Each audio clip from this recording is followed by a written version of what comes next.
نظر ہو مستقیم پر میرے آقا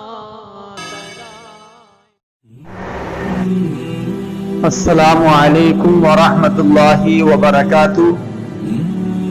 تو ناظرین، آج ہم بات کریں گے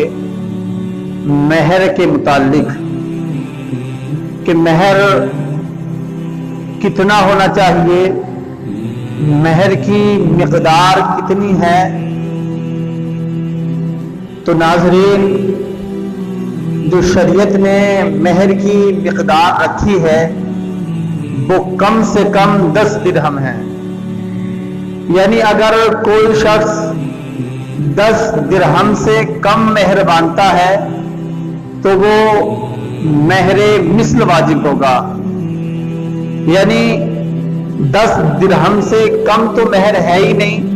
کم بھی بانا تو وہ 10 درہم دینا واجب ہوگا، اور زیادہ کی اس میں کوئی حد نہیں ہے، یعنی آپ کی حیثیت جتنی ہو تو اتنے مہر آپ باندھ سکتے ہیں۔ لیکن ہمارے معاشرے کے اندر ایک بات یہ زیادہ تر لوگوں کے اندر پائی جاتی ہے کہ جب تک شوہر اپنی بیوی سے مہر معاف نہ کرا لے، جب تک وہ اس کے جسم کو ہاتھ نہیں لگا سکتا۔ تو کیا شریعت میں ایسا ہی ہے؟ تو ناظرین، یہ بات بالکل غلط ہے، اس بات کا اسلام سے بالکل بھی تعلق نہیں ہے کہ شوہر اپنی بیوی کے جسم کو ہاتھ لگانے سے پہلے اپنی بیوی سے مہر معاف کرائے، ایسا نہیں ہے، بلکہ بغیر مہر معاف کرائے بھی وہ اپنی بیوی کے جسم کو ہاتھ لگا سکتا ہے، اپنی بیوی کے جسم کو ہاتھ لگا سکتا ہے۔ لیکن ہاں، اگر مہر معجل باندھا ہے، یعنی خلوت سے پہلے مہر دینا قرار پایا ہے، تو اس صورت میں بیوی کو یہ اختیار ہوگا کہ اگر وہ چاہے تو شوہر کو اپنے پاس آنے نہ دے، وہ اس کا اختیار ہے، اگر وہ چاہے تو بغیر مہر معجل لیے وہ اپنے پاس آنے بھی دے سکتی ہے، اس کو اختیار ہے۔ لیکن اگر وہ مہر نہ دے، مہر معجل ہو یعنی جلد دینے والا، خلوت سے پہلے دینے والا مہر ہو، اگر وہ نہ دے اور وہ مانگے تو بیوی کو یہ اختیار ہے کہ وہ سفر میں بھی لے کر جانا چاہتا ہے تو وہ انکار کر سکتی ہے۔ یہ مہر معجل کا معاملہ۔ اور جو ہمارے معاشرے میں مہر چلتا ہے تو یہ مہر معجل نہیں ہے بلکہ مہر غیر معجل ہے۔ اس کا دینا جو ہوتا ہے وہ یا تو طلاق پر یا پھر دونوں میں سے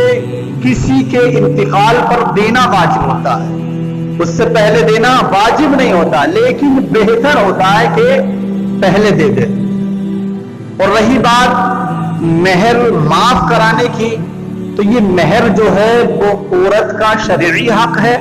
اگر عورت چاہے تو معاف کر سکتی ہے، لیکن عورت سے اس پر تنبیہ نہیں کی جائے گی کہ تو مہر معاف کر دے۔ اگر وہ خوشی خوشی معاف کر دے، راضی ہو کر کے معاف کر دے تو معاف کر سکتی ہے، اگر چاہے تو وہ کل مہر معاف کر دے، اگر چاہے تو بعض کر دے، بعض کو لے لے، یہ اس کو اختیار ہے، لیکن اس کے اوپر تنبیہ نہیں کی جائے گی۔ بہت سارے لوگ مہر بنتا ہے تو سوچتے ہیں کون سا ہمیں دینا ہے، جتنا چاہو اتنا باندھ دو۔ تو ناظرین، بڑا سخت گناہ ہے، اس پر آقا کریم صلی اللہ تعالی علیہ وسلم نے ارشاد فرمایا کہ جو لوگ یہ سوچتے ہیں اور مہر بنتا ہے اور وہ یہ سوچتے ہیں کہ ہم مہر نہیں دیں گے، قیامت کے دن وہ لوگ زانی اٹھائے جائیں گے۔ اللہ اکبر۔ تو مہر جو ہوتا ہے یہ باندھا اس لیے جاتا ہے تاکہ مہر دیا جائے۔ اب جو لوگ مہر نہیں دیتے اور نہیں دینے کا ارادہ رکھتے ہیں تو وہ لوگ سخت گناہگار ہوتے ہیں۔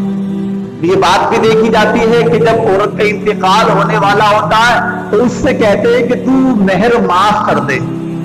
تو ناظرین، اس بات کا خاص خیال رکھا جائے کہ مرض الموت میں اگر اس سے مہر معاف کرایا گیا تو مہر معاف نہیں ہوگا،